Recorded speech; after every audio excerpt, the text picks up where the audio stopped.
예. 오늘은 십계명의 3계명에 해당하는 내 하나님 여호와의 이름을 망령되게 부르지 마라. 여호와의 이름을 망령되게 부르지 말라라는 이 말씀으로 은혜를 나누겠습니다. 우리가 지난 시간까지 1계명과 2계명을 나누었습니다. 1계명 너는 나 외에 다른 신을 내게 두지 말라라는 것은 예배의 대상에 관한 말씀이라고 했습니다. 그래서 제가 이 엘로힘과 여호와라는 이름이 가진 의미를 설명하면서 온 우주 만물을 창조하신 이 하나님께서 이 모세를 만나셨던 것처럼 우리를 만나시고 우리에게 구원을 베푸시고 회복하시는 놀라운 역사를 이루시는 하나님이라고 말씀드렸습니다. 그래서 우리가 섬겨야 될 하나님은 오직 유일하신 참 하나 신이시오 참 예배의 대상이 되는 분은 우리 여호와 하나님 한 분밖에 없다라고 말씀을 드렸습니다. 할렐루야. 두 번째 제2계명은 너를 위해 새긴 우상을 만들지 말라. 그리고 어떤 형상도 만들지 말라라는 것으로서 이것은 올바른 예배의 방법에 관한 말씀이라고 했습니다. 그래서 예배를 드리는 그 방법이 하나님을 경배하는 방법이 우리 마음대로 우리가 드리고 싶은 대로 드리면 안 돼요. 그래서 신앙의 본질은요, 하나님께 경배하고 영광 돌리는 데 있지, 여러분 내가 복을 받고 내가 높아지는 것에 있지 않다라고 분명하게 말씀드렸어요. 너를 위해 새긴 우상을 만들지 말라는 거야. 이해하셨죠? 그러니까 참 우리 한국교회가 어려운 게 그거예요. 우리는 너무 이게 기복에 강한 그 초점이 맞춰져 있다 보니까 그러니까 다 예수를 자기를 위해서 믿는 사람들이 너무나 많아요. 그리고 그게 잘못된 신앙인 줄도 몰라요. 그러다 보니까 이 신앙의 본질이 많이 훼손되게 되는 것을 보게 됩니다. 여러분, 하나님은 우리가 어떻게 예배 드리는지를 잘 알고 계십니다. 하나님께만 영광 돌리는 복된 주의 백성들 되기를 주의 이름으로 축원합니다. 할렐루야. 오늘은 이제 십계명 제3계명에 대한 말씀을 시작하도록 하겠습니다. 자, 오늘 본문 말씀 출애굽기 20장 7절 말씀을 다시 한번 읽어볼까요? 너는 내 하나님 여호와의 이름을 망령되게 부르지 말라. 여호와는 그의 이름을 망령되게 부르는 자를 죄 없다 하지 아니하리라. 아멘. 그래서 오늘은 여호와의 이름을 망령되게 부르는 문제에 대해서 중심적으로 나눌 텐데요. 첫 번째, 이름이 가진 중요성입니다. 이름의 중요성. 제가 말씀을 준비하다가 재미있는 글을 읽었는데요. 독일에서는 아돌프 히틀러라는 그 이름을 갖다가 잘 쓰지 않는데요. 이제는. 그래서 예를 들어서 이 히틀러라는 게 성이거든요.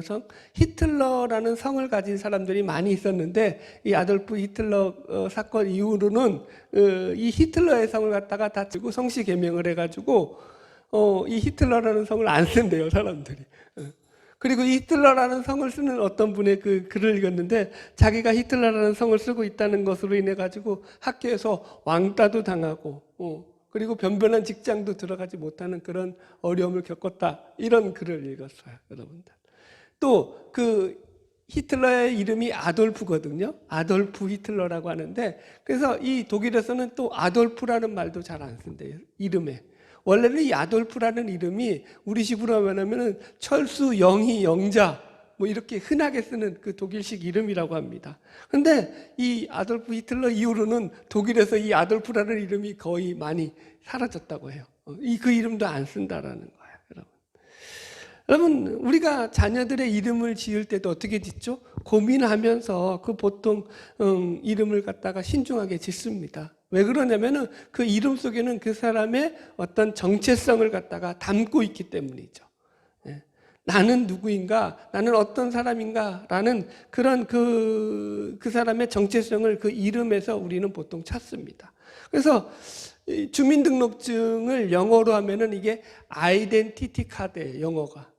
이 아이덴티티라는 말 자체가 정체성이라는 그런 말입니다. 그래서 그 사람의 이름은 보통 그 사람의 정체성을 나타내게 됩니다. 또 그 이름이 가지고 있는 특징 중에 하나는 그 이름의 인격이라든가 어떤 성품까지도 우리는 함께 포함되어 나타나게 되는 것을 보게 됩니다. 예를 들어서 그 사람의 이름을 들으면 우리는 그 사람에 대해서 그 사람 좋은 사람이야, 그 사람 친절한 사람이야, 그 사람 예의 바른 사람이야. 혹은 반대로 그 사람 아주 몹쓸 사람이야. 그 사람 위선자야. 그 사람 나쁜 사람이야. 뭐 이런 우리가 판단을 한다고요. 생각을 한다고요. 바로 그게 이름이 가지고 있는 특징이죠.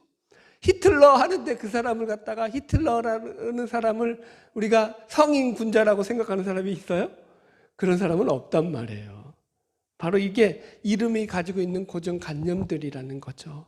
여러분, 그런데 이런 고정관념들이, 이름에 대하여 품는 고정관념들이 이 고대인들은 더 심했어요. 우리가 가지고 있던 생각들보다도. 그래서 성경에서도 보면은 하나님께서도 어떤 사람의 그 인생을 바꿀 때 그 사람의 이름을 바꾸시는 경우가 있었죠. 예를 들어서 믿음의 조상이었던 아브라함의 원래 이름은 아브람이죠. 아브람. 그래서 이 아브람이라는 뜻은 아부가 아버지라는 뜻이고 람이라는 말이 높은 이런 뜻이에요. 그래서 아브람의 원래 이름의 뜻은 높은 아버지, 우리식으로 하면은 큰 아버지 정도 되는 거였어요. 근데 하나님께서 아브람의 이름을 언약을 맺으시면서 아브라함으로 바꾸신다고요. 이때 아브라함은 아부가 아버지고 라함이 많은 무리라는 뜻이에요. 그래서 아브라함은 많은 무리의 아버지. 그래서 쉽게 번역하면 열국의 아버지다라는 식으로 그 이름을 바꿔주신다고요.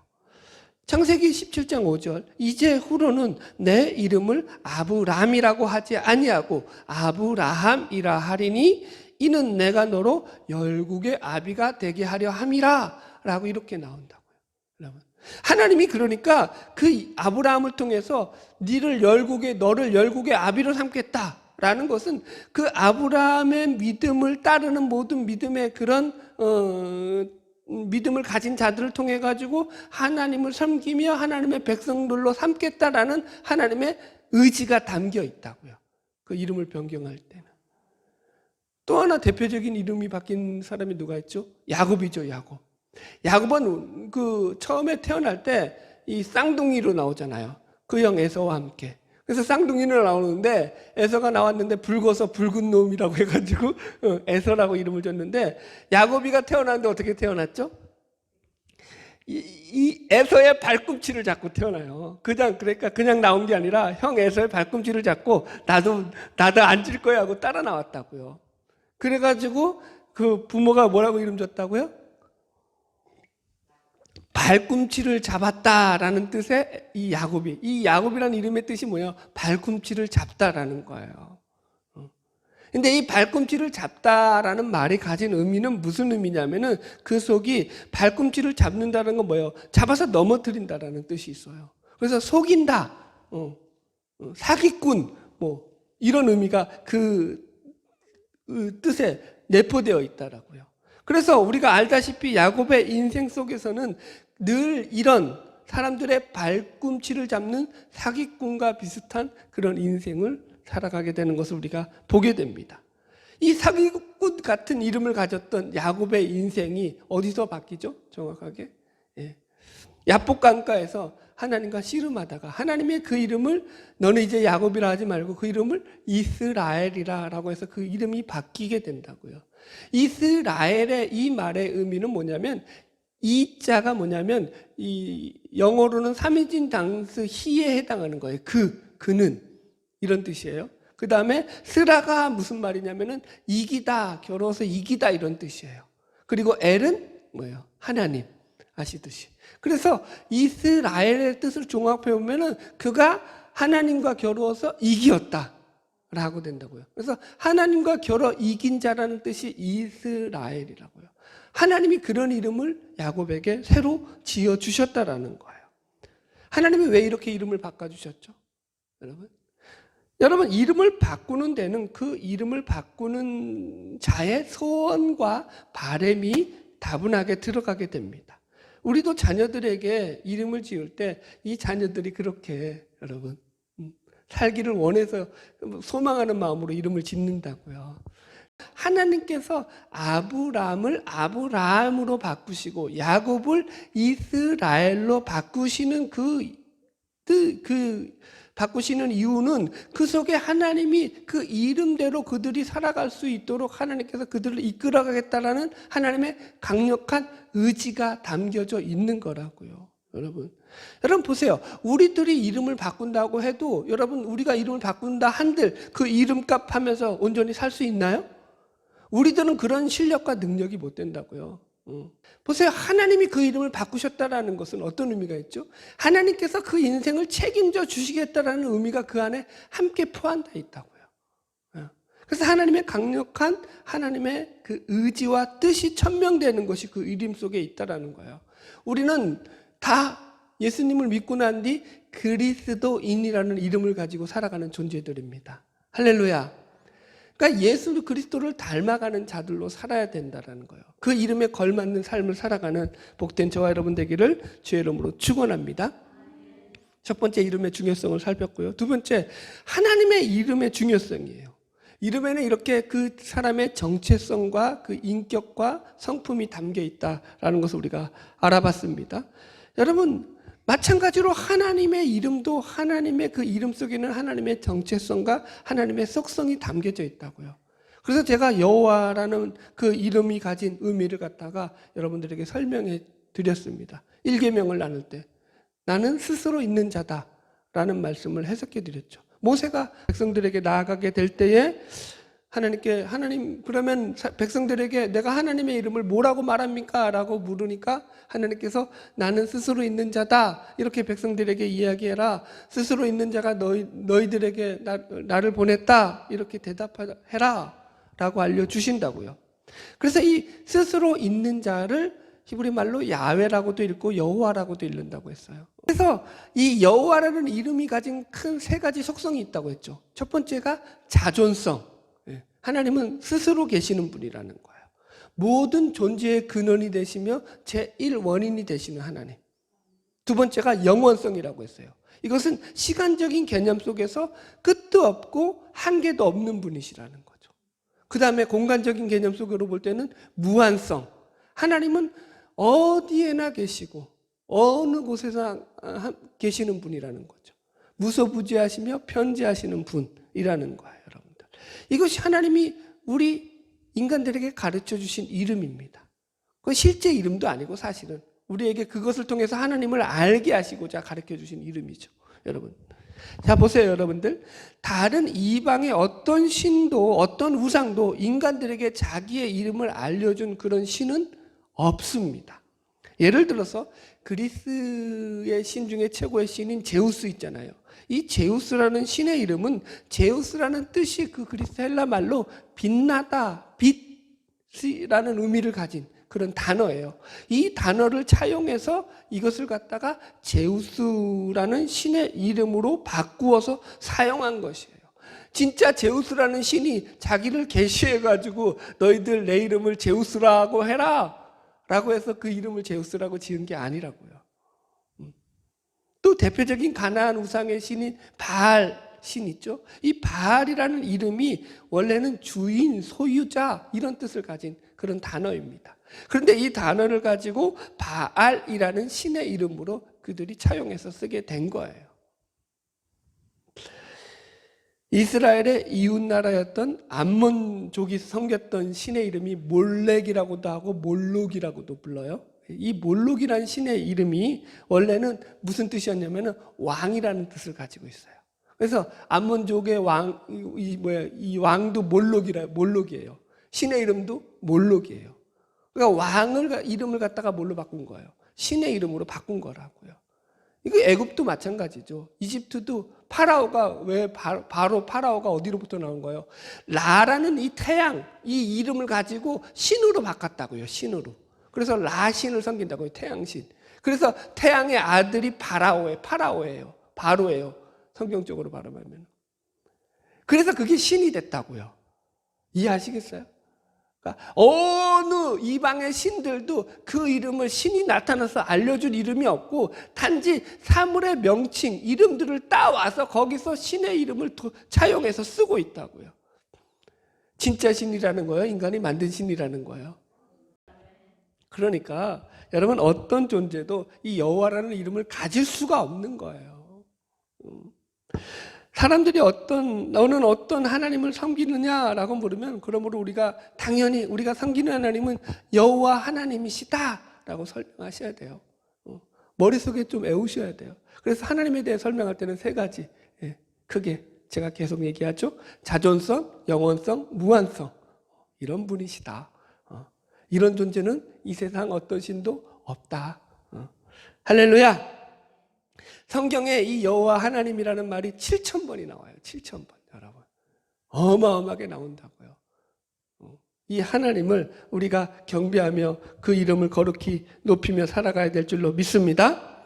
자, 그럼 오늘 본문 말씀의 핵심 주제인 하나님의 이름을 그럼 망령되게 일컫는다라는 것이 도대체 무엇인지를 우리가 좀 살펴보겠습니다. 망령되다라는 것을 국어사전에서 찾아보니까 늙거나 정신이 흐려서 언행이 정상이 아닌 상태, 이렇게 나오더라고요. 이게 그런데 성경적인 거랑은 좀 거리가 멀어요. 그래서 제가 이 망령되다라는 말을 좀 더 원어적으로 살펴보았더니 이 히브리어로 망령이라는 말이 이 샤브라는 말을 씁니다. 그래서 이 말은 그 뜻이 뭐냐면 그 속이 텅텅 비어 있는 상태, 아무것도 차 있지 않는 것. 그래서 거짓되고 헛된 상태를 말할 때 이 망령이라는 말을 써요. 그래서 성경에서는 이 샤브라는 말이 허무나 헛됨이라든가 공허라는 말로 많이 번역되어서도 사용이 돼요. 망령이라는 말 대신에. 그래서 우리는 이 단어의 의미를 가지고 하나님의 이름을 망령되게 부른다라는 것을 하나님의 이름을 가지고 자신들의 공허하고 헛된 일을 위해서 사용하는 것이라고 쉽게 정의할 수가 있습니다, 여러분. 그러니까 하나님의 이름을 망령되게 부른다는 것은 하나님의 이름을 헛되게, 허망하게, 또 자기들의 어떤 사리사욕을 위해서 악용해서 사용하는 것이 하나님의 이름을 망령되게 부르는 거라고요. 대표적인 케이스로 세 가지를 제가 정리해 보았습니다. 첫 번째는 하나님의 이름을 가지고 신성모독적으로 사용하는 거예요. 신성모독이라는 것은 말 그대로 하나님의 이름을 함부로 사용함으로 해서 하나님을 무시하고 모독하는 행위를 말합니다. 성경을 보면은 하나님의 이름을 가지고 모독했던 이 신성 모독죄에 관한 대표적인 사건이 레위기에 나옵니다. 한번 찾아볼까요? 레위기 24장 10절입니다. 레위기 24장 10절. 자, 우리 한번 제가 읽으면서 184페이지인데 읽으면서 제가 쭉 같이 주석을 해드릴게요. 레위기 24장 10절 같이 읽읍시다. 시작. 이스라엘 자손 중에 그의 어머니가 이스라엘 여인이요 그의 아버지는 애굽 사람인 어떤 사람이 나아가서 한 이스라엘 사람과 진영 중에서 싸우더가. 아멘.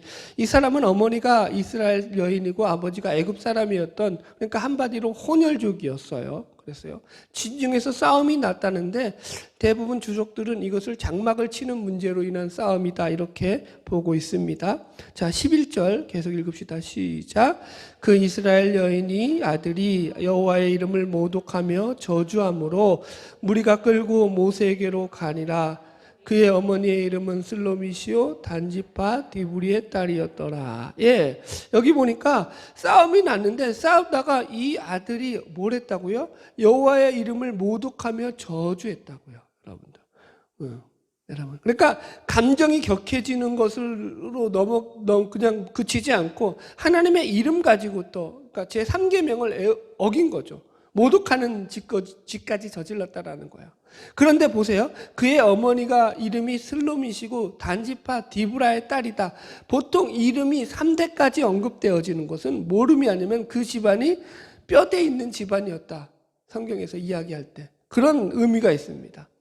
이 이름으로 유추해 보면 아마 이 싸움이 자신들의 어떤 기득권에 관한 문제로 싸움이 일어나지 않았을까라는 추측도 가능합니다. 자, 그래서 하나님의 이름을 모독한 일에 대해서 이제 12절부터 이렇게 나와요. 같이 읽읍시다. 시작. 그들이 그를 가두고 여호와의 명령을 기다리더니 여호와께서 모세에게 말씀하여 이르시되 그 저주한 사람을 진영 밖으로 끌어내어 그것을 들은 모든 사람이 그들의 손을 그의 머리에 얹게 하고 온 회중이 돌로 그를 칠지니라. 이렇게 나옵니다. 그래서 여기서 결국 하나님의 판결을 기다렸는데 하나님이 모든 사람이 그 사람의 소리를 들은 모든 사람이 그 사람에게 손을 얹어요. 왜 손을 얹었냐면은 부정한 말을 들은 모든 사람들의 그 부정을 그에게 전가시킨다는 의미예요. 이해하시겠어요? 그리고 나서는 그를 끌어다가 여러분 돌로 쳐 죽였다고요. 여러분. 물론 오늘날은 우리가 신정국가가 아니기 때문에 우리나라에서 이런 율법의 말씀이 곧이곧대로 받아들여지지도 않고 또 신성모독을 했다고 돌로 쳐 죽임을 당하지도 않습니다. 그러나 우리가 이 말씀이 강조하고 있는 의미를 결코 무시할 수가 없습니다. 이 말씀의 핵심은 하나님의 이름은 그렇게 존귀히 여겨야 되고 불리어져야 된다라는 의미를 담고 있다고요. 우리가 경박하게 우리 마음대로 함부로 사용할 수 있는 그런 막 부를 수 있는 이름이 아니다라는 거예요. 오늘날 인간들이 얼마나 하나님의 이름을 이렇게 모독적으로 사용하고 있는지 우리가 알 수 있습니다. 예를 들어서 영어에서도 자신들이 쓰는 욕이 있잖아요. 그 욕 가운데 하나님의 이름을 붙여가지고 쓰는 욕들이 무척 많습니다. 뭐 일일이 다 말씀드리지 않아도 하나만 예를 들어 드린다면은 예수님의 이름인 거룩한 그 이름 지저스 크라이스트라는 이름이 이들에게는 우리말로 번역하면은 어떤 뜻이 되냐면은 예수님이 아니라 이런 제기랄로서 영어에서 쓰는 표현이 지저스 크라이스트. 여러분. 그러니까 대화하다가 상대방과 이야기하는데 자기 마음에 안 들어요. 감정이 상했어요. 그러면 거기다가 뭘 붙인다고요? 이 말을 붙여 욕 대신 쓴다고요. 어떤 사람들은 이런 욕들이 자신들의 문화 속에서 벌써 습관처럼 정착되어 있기 때문에 어쩔 수 없다라고 그렇게 이야기하는데 아니죠. 나쁜 습관은 고쳐야죠. 사람 죽여놓고 사람 죽이는 습관을 그것이 습관이라 가지고 어쩔 수 없다. 말이 안 되는 거예요. 여러분. 우리나라도 마찬가지죠. 이런 욕들이 우리나라도 많아요. 원래 기독교라는 말은 이 기독이라는 말이 이 그리스도라는 말을 중국에서 한자로 음역하니까 기독이 됐다고요. 그래서 그리스도를 음역한 단어가 기독이에요. 그래서 기독교라는 말을 중국에서 쓰고 우리나라에서도 그 말이 동일하게 기독교라는 말로 사용하는 거예요. 그런데 기독교인들이죠. 안티그리스도인들은 이 말을 기독교를 비하하는 이름으로써 기자 대신에 앞에 나오는 기자 대신에 개자를 써서 붙인다고요. 여러분. 또 우리가 주님을 위해서 산다라는 우리 신자들이 쓰는 이런 말들을 갖다가 술을 먹는 술집에서 이 불신자들이죠. 술을 먹으면서 하는 그 뭐죠? 건배 뭐라 그래요? 구호가 뭐죠? 주를 위하여 한다고요. 주를 위하여. 거기서 주는 뭐예요? 술주자라고요. 주님의 이름을 그런 식으로 지들 마음대로 놀리면서 사용한다고요. 조롱하기 위해서. 여러분, 우리도 마찬가지예요. 우리도 신자들도 조심해야 될 용어들이 있어요. 우리가 무슨 일을 하다가 마음에 안 들 때 여러분들 혹 주여 이런 말 하지 않아요? 그거는 여러분 경박하게 쓰는 용어라고요. 내가 마음에 안 들다고 있어서 마음에 안 드는 일 때문에 내 감정에 상한 것을 그냥 거기다가 주여 이름을 붙여버리면은 여러분 안 되는 거예요. 우리는 하나님의 이름을 우리가 마음에 들지 않는다고 아무 때나 갖다 붙여서 부를 수 있는 그런 이름으로 사용해서는 안 되는 거예요. 하나님의 이름을 망령되게 부를 수 없습니다. 여러분, 이제는 영화나 드라마 같은 곳에서도 하나님의 이름을 조롱하면서 멸시하면서 신의 이름을 자신들의 농담거리로 사용하는 경우가 종종 나오지 않습니까?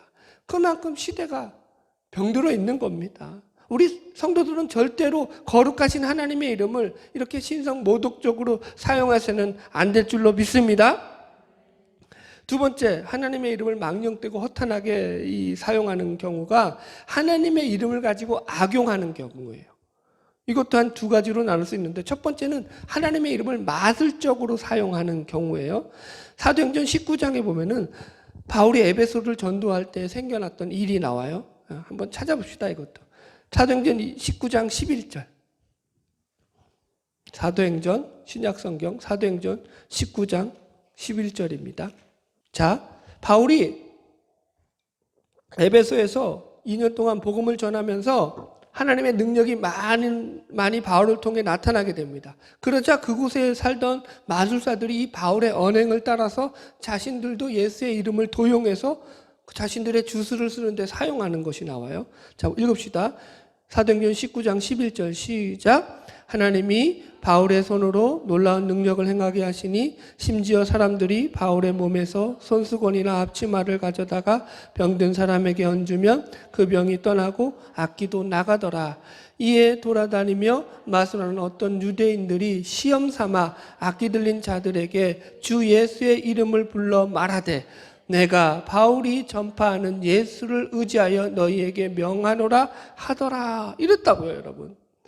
여러분, 이 마술하는 이들이 자신들의 주술적인 목적을 위해서 예수의 이름을 악용했다고요.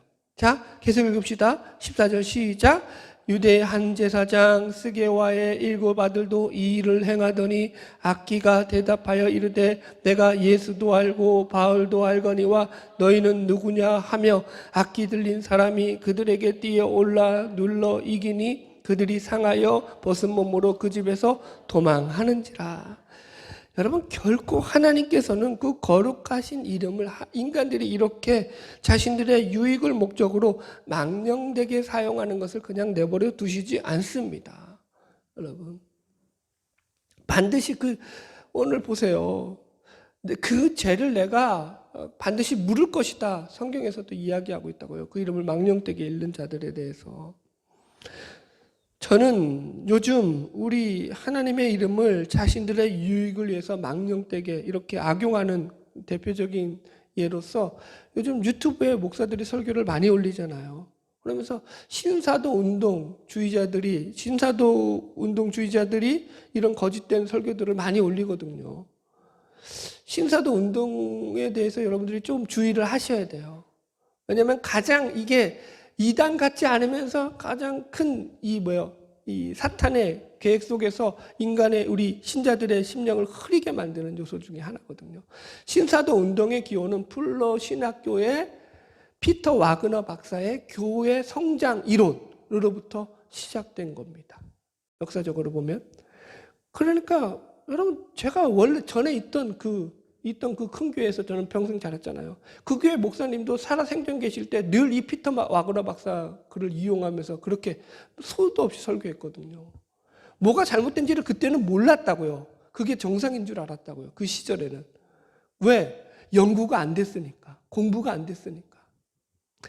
지금은 분명해요. 그게 이단이라는 게. 여러분, 이들은 자기들이 사도들의 뒤를 계승한 친사도들이라고 주장한다고요. 이건 없다고요. 사도성은 없어요. 그때로 끝났다고요. 예수님과 직접 관계된 자들이라고요. 바울까지가 끝이에요, 사도는. 성경적이지 않아요. 그래서 이 신사도주의자들은요, 성경에 기초를 두지 않고 직접 계시에 기초를 둬요. 하나님께서 이렇게 말씀하셨다, 저렇게 말씀하셨다.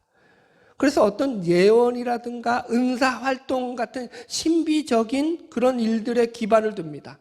초월적이고 신비적이다라는 것 때문에 아직 말씀의 뿌리가 깊지 않는 신자들에게는 이것이 아주 매혹적인 내용이 된다고요. 정말 그러나 보다 하고 혹하고 넘어간다니까요. 예를 들어서 하나님께서 어제 내가 기도하는데 그렇게 말씀하셔서 오늘 박 집사 어디 가려고 했지? 하나님이 거기 가지 말래. 뭐 그런 식이에요. 하나님이 그런 일 하지 말래. 오늘은 하나님이 뭘 조심하래. 홀딱 넘어간다고요. 박수무당하고 똑같아요. 하나님은 그런 식으로 안 하셔요. 여러분.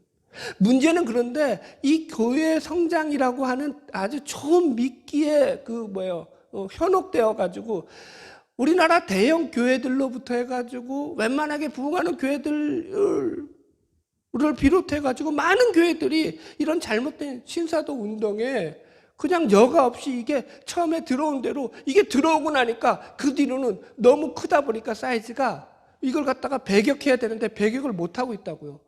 그래서 이게 지금까지도 유지되고 있다고요. 많은 이 신성도 운동에 대한 그런 내용들이요. 잘못됐다고요. 겉으로는 다 하나님의 영광을 위한다고 해요. 근데 내용은 전혀 성경적이지 않다니까요, 여러분. 마태복음에서 예수님이 뭐라 그랬죠? 주여 주여 하는 자마다 다 천국에 들어갈 것이 아니라고 했잖아요.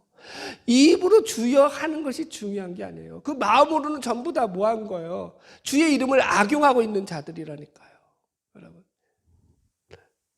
그래서 여러분들 부탁드리는데 유튜브에서 설교 들으시는 거 좋아요. 목사님들 설교 들으셔요. 들으시는데 그 목사님에 대해서 예를 들어서 뭐 어느 목사다 그러면은 인터넷에 쳐보세요. 이름만이라도. 신사도 운동하고 그 목사님 이름을 쳐봐요. 그럼 인터넷에 요새는 발달돼가지고 그 사람이 신사도 운동과 관련된 사람인지 아닌지가 나와 있다고요. 그래서 확인하시고 들으라고요. 무턱대고 들으시지 마시고. 할렐루야. 또 하나님의 이름을 이단을 옹호하는 데 사용하는 경우가 이렇게 하나님의 이름을 악용하는 대표적인 경우죠. 예를 들어가지고 이단의 교조들은요, 전부 다 자기들이 보혜사다, 자기가 보혜사 성령이고, 자기가 재림예수고, 자기가 천주 하나님이다, 이렇게 이야기를 합니다. 통일교회 문선명이 그랬고, 영생교회 조희성이 그러했고, 하나님교회 안산홍이 그랬으며, 신천지의 이만희가 그러하고 있습니다. 이런 교주들 대부분은 지금 다 죽었고, 아마 신천지 이만희도 이제 곧 죽을 날이 멀지 않은 것 같아요, 여러분. 그런데도 여전히 여러분 지들이 하나님이라고 떠들었던 인간들이 죽었는데도 여전히 그 종교들은 아직 건재하다니까요. 여러분, 하나님의 교회 안산홍이 죽고 나서 이제는 그 셋째 부인이었죠, 장길자. 얘가 이제는 또 등장해가지고 자기를 하나님 어머니라고 하는데 말도 안 되죠. 아니, 성경에 하나님 어머니란 말이 어디 있어요? 그런데 그걸 또 교묘하게 뭐 새 예루살렘 나와요. 하여튼 뭐 그런 게 좀 나와요. 교묘하게 바뀌어가지고 이 장길자가 이제 신격화된 거죠, 하나님의 교회에서. 그런데 이 의외로 이런 가르침에 많은 사람들이 혹해가지고 넘어가고 있다고요.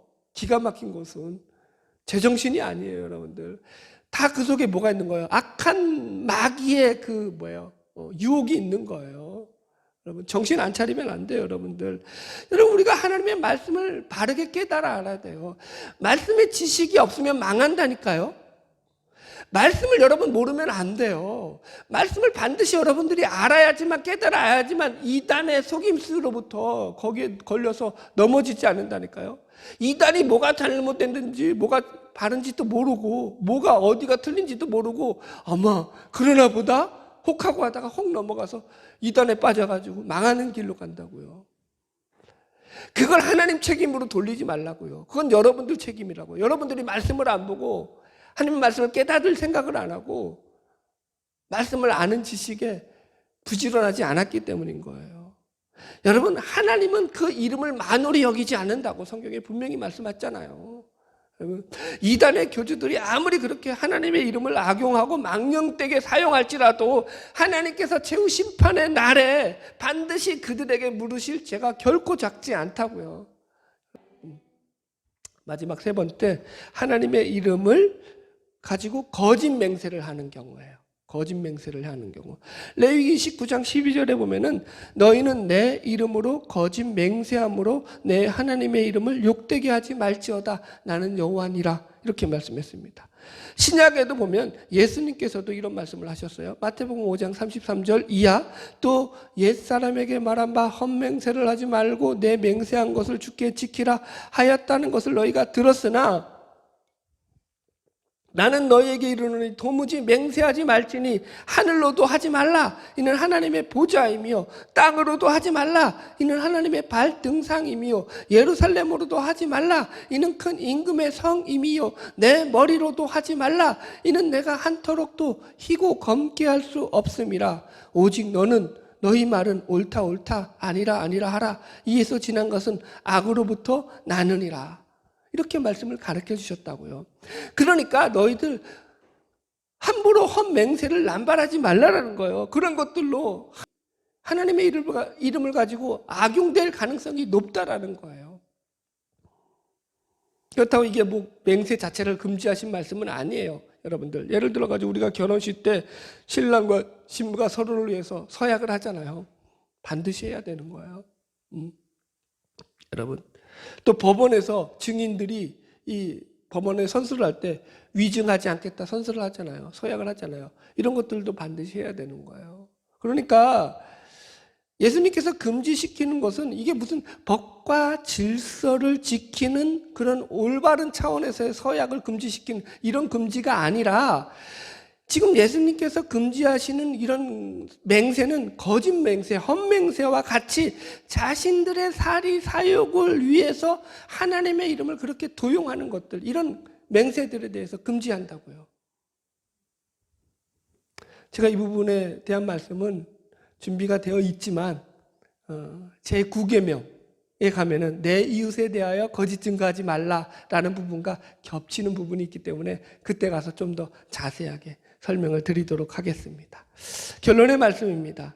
오늘 본문 말씀 출애굽기 20장 7절, 너는 내 하나님 여호와의 이름을 망령되게 부르지 말라. 여호와는 그의 이름을 망령되게 부르는 자를 죄 없다 하지 아니하리라 라고 분명하게 말씀하셨습니다. 죄 없다 하지 아니하리라. 반드시 하나님이 그 죄값을 물으신다는 거예요. 오늘날 우리는 많은 사람들이 하나님의 이름을 모욕하며 조롱하는 시대를 살아가고 있습니다. 우리 신자들이 이런 악한 시대 풍조에 휩쓸려서 영적인 분별 없이 하나님의 이름을 이들처럼 또 망령되게 그렇게 사용해서는 절대 안 되겠습니다.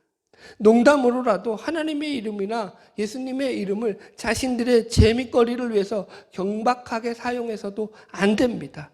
또 하나님의 거룩한 이름을 가지고 거짓 교사들이나 이단들처럼 자신들의 사리 사욕을 채우는 도구로 사용해서도 더더군다나 안 됩니다. 말세에 갈수록 성경이 분명히 시대는 더 악해질 것이고 사탄은 더 기승을 부릴 것이다 분명하게 우리에게 경고하고 있습니다. 그 내용 중에 하나가 하나님의 이름을 망령되게 일컫는 그런 일들이라고요. 여러분, 바라기는 이 악한 시대에 하나님의 말씀 위에 바로 서서 올바른 영적 분별력을 가지시고 오직 거룩한 하나님의 이름을 높이며 살아가는 저와 여러분 되기를 주의 이름으로 축원합니다. 기도하겠습니다.